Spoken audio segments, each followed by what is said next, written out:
Greetings, truth seekers. This is a video response to a video created by Andrew Johnson, a 9/11 researcher, and this video is in response to his video, which is entitled the Thermite Free RFC. Now, RFC stands for Request for Correction, and these requests for correction are sent into NIST regarding their analysis of the collapse of the World Trade Center on 9/11. You can see here that this is Andrew Johnson's YouTube channel. You just go up there, there's the YouTube site address there, ADJUK. That's Andrew Johnson's YouTube channel. Now, in this particular video, Andrew Johnson analyzes the request for correction that Stephen E. Jones sent in to NIST. And if you go to this website here, this is where all the requests for correction that have been sent into NIST can be accessed. Andrew Johnson has looked at this page and gone to the PDF that we see here, the request for correction from Bob McIlvaine et al., dated April 12, 2007. Now, in that video, Andrew Johnson goes to this particular request for correction sent in by Stephen E. Jones and Bob McIlvaine, etc., which is here. Okay. Now, what Andrew Johnson does is say that if Stephen Jones et al. Are so convinced by their own research, which he says, Stephen E. Jones says that there's evidence of thermite being used on the Twin Towers, and he professes to have found samples of it. Now, what Andrew Johnson has said is that if they are so convinced by their own research, why haven't they included it in the RFC? And to demonstrate what Andrew Johnson means, if you'd just like to come in, Andrew Johnson has stated in his own research that if you type in thermite into this request for correction here, the request for correction sent in by Bob McIlvaine, Stephen E. Jones, Kevin Ryan, Richard Gage, etc., Scholars for 9/11 Truth, etc. If you put thermite into the PDF and search, then you find no instances of thermite in Stephen E. Jones's request for correction. Intriguing, one might conclude. Why indeed hasn't Stephen E. Jones included thermite in his request for correction that he sent into NIST, National Institute for Standards and Technology?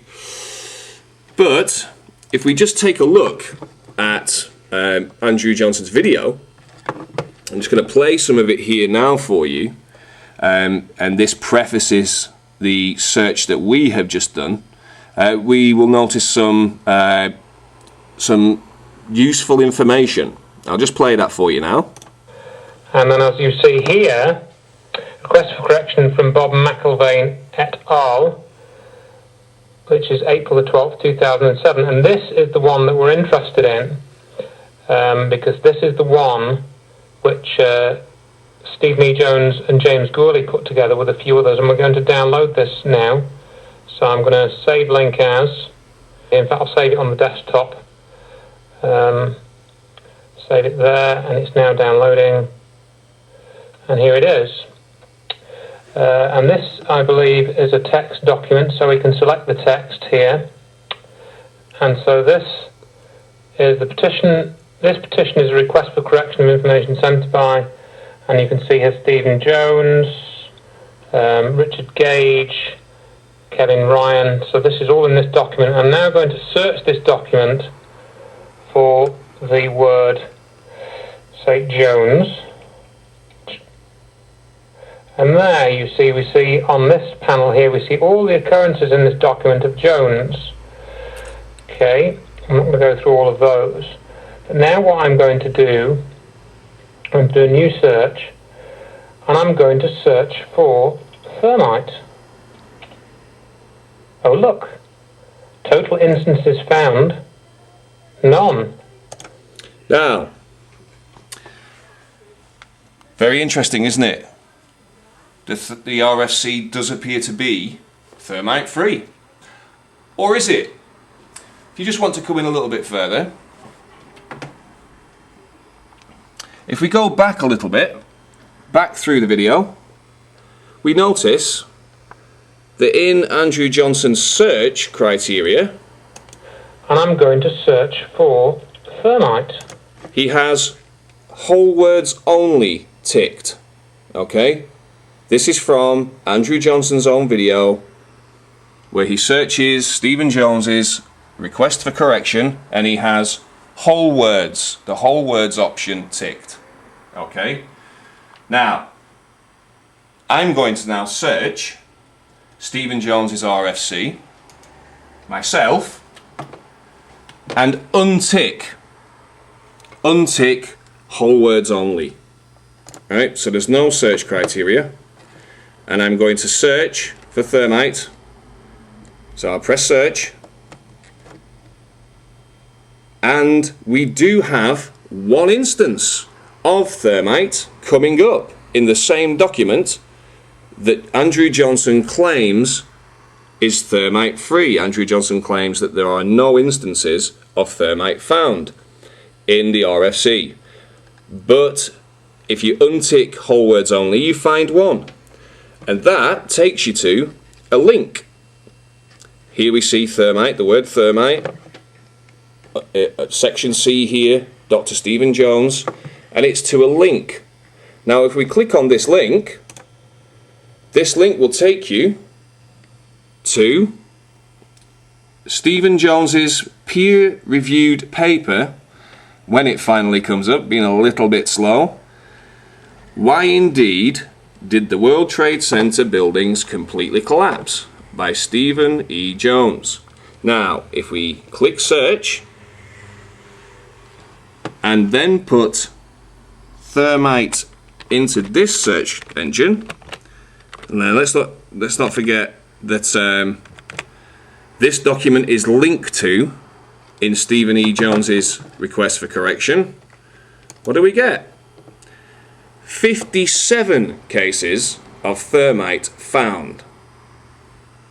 Okay. Now Andrew Johnson in his original video has also said there are no cases of molten metal found in the original RFC. Okay, so let's search here for molten metal.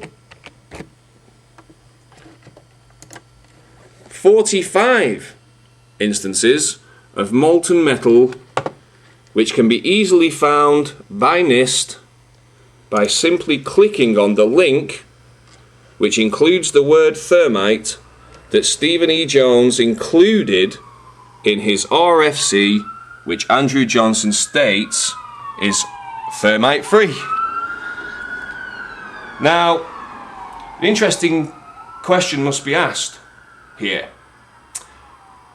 Based on the fact that Andrew Johnson has created a website called Check the Evidence.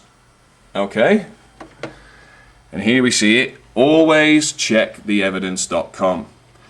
Now, considering the fact that Andrew Johnson has analysed Stephen Jones's RFC of April 2007 and claimed to have found no instances of thermite, he didn't check the evidence thoroughly enough to find that if he'd have just unticked whole words only, okay, and we'll just demonstrate what happens again. If we click whole words only like Andrew Johnson did, we find no instances.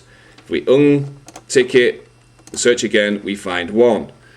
Now, I don't know about you, but for somebody claiming to check the evidence, that would seem like poor checking of evidence.